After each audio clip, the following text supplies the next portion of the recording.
ಬೆಳಗಾವಿ ಮೃಗಾಲಯದಲ್ಲಿ ಈ ಎದಕ್ಕೆ ಬಂದಿದ್ದೀವಿ ನಾವು ಇಲ್ಲಿ ಪಿಕ್ನಿಕ್ ಅಲ್ಲ ಇದು ಪ್ರಾಣಿಗಳ ಝೂ. ಅಂದ್ರೆ ಪ್ರಾಣಿಗಳನ್ನ ವೀಕ್ಷಣೆ ಮಾಡಕ್ ಬಂದಿದ್ದೀವಿ. ನಮಗೆ ಹೊರಗಡೆ ಪ್ರಾಣಿಗಳು ಕಾಣಲ್ಲ. ಹಾಗೆ ಪ್ರಾಣಿಗಳನ್ನ ಎದಕ್ಕೆ ಉಳಿಸ್ಬೇಕು ಅನ್ನೋದು ಈ ಝೂದಿಂದ ನಾವು ತಿಳ್ಕೋಬೇಕು. ಪ್ರಾಣಿಗಳನ್ನ ಎದಕ್ಕೆ ರಕ್ಷಣೆ ಮಾಡಬೇಕು ಅಂದ್ರೆ ಈ ಝೂನಲ್ಲಿ ಪ್ರಾಣಿಗಳೆಲ್ಲ ಝೂದಲ್ಲಿ ಕಾಣ್ತವೆ. ಆದ್ರೆ ನಮ್ಗೆ ಹೊರಗಡೆ ಎಲ್ಲೂ ಕಾಣ್ತಾ ಇಲ್ಲ. ನಮಗೂ ಕಾಣ್ತಾ ಇಲ್ಲ, ಯಾವ ಒಂದು ಪ್ರಾಣಿಗೂ ಕಾಣ್ತಾ ಇಲ್ಲ. ನಮ್ಮ ಹೊರಗಡೆ ಮೊದಲಿನ ಕಾಲದಲ್ಲಿ ಕಾಣ್ತಾ ಇತ್ತು ಪ್ರಾಣಿಗಳನ್ನ. ಈಗಿನ ಕಾಲದಲ್ಲಿ ದುಡ್ಕೊಂಡು ನೋಡ್ಬೇಕಾಗಿದೆ.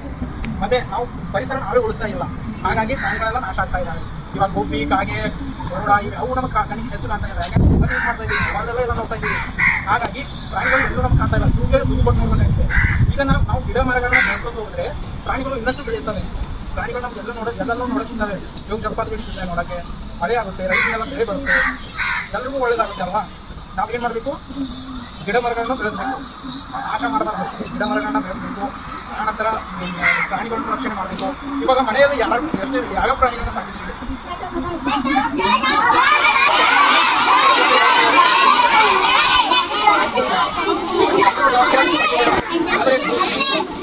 ಆದರೆ ಗಿಳಿ ಯಾರಾದ್ರೂ ಸಾಕಿದ್ರೆ